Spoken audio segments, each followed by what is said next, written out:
Please do not wear your 3D glasses during this pre-show or until you are seated in the main theater.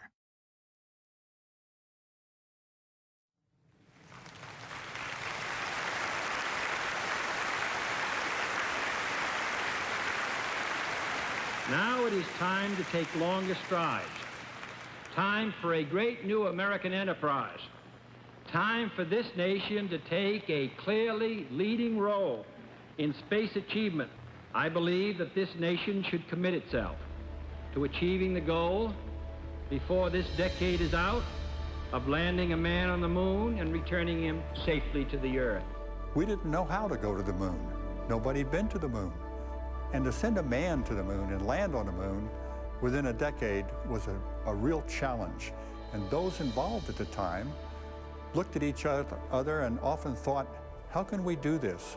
Many of the things that had to be invented to go to the moon hadn't been invented. Well, the Apollo mission was designed to take 2 spacecraft to the moon, one of which would land and then return to the second spacecraft orbiting the moon, and that the command and service module would bring the 3 of us home.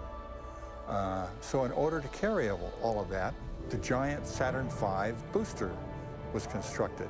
And it's about 36 stories high, weighs 6 million pounds, has a thrust of 7.5 million pounds, which is beyond comprehension. But it's an enormous vehicle, and we're very fortunate that they all worked.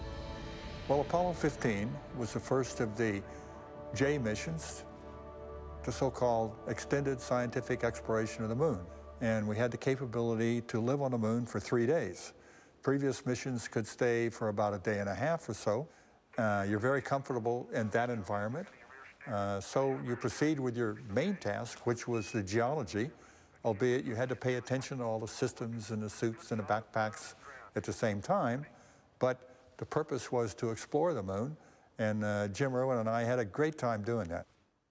Well, part of the exploration of the Hadley Apennine, where Apollo 15 landed, was to see if we could find some of the original lunar crust, which was called anorthosite, and had a mineral in it called plagioclase.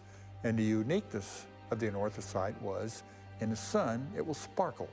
So the objective of the mission was to see if we could find a piece of anorthosite which would help the scientists determine the origin of the moon.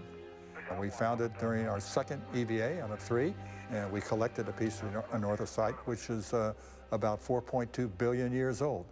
And previous missions did not have the extended capability of our lunar module, so we decided that when we got to the moon, we had to get sleep. So each evening, we would close the shades, turn on the lights, set up the hammocks, have dinner, set an alarm clock, and go to sleep. So we tried to tune our lives to the way we lived on the Earth, and it worked quite well. And our geology experience gave us an appreciation of the scientific value of the site, but also what it looked like. And it was even better than we had expected. It's just a beautiful place.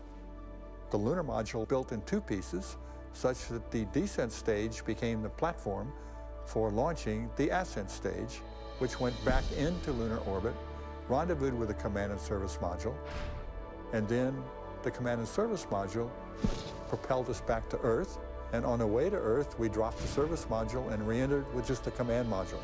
So it was a stepping process, one step, another step, and each step you would drop a piece of the total system. So you started out with a Saturn V and all spacecraft, and you came back with a little command module with 3 guys in it.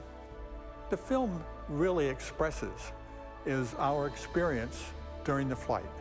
What we see, what we hear, what we feel, and generally our experience. So the idea is to help the audience and the public understand what it's like to go to the moon, which is very difficult to explain in words, but in imagery and sounds and motion, I think the audience will get a good appreciation for what it's like to go to the moon. Please wait until the doors open, then enter the theater. When seated, put on your 3D glasses and get ready for an amazing experience.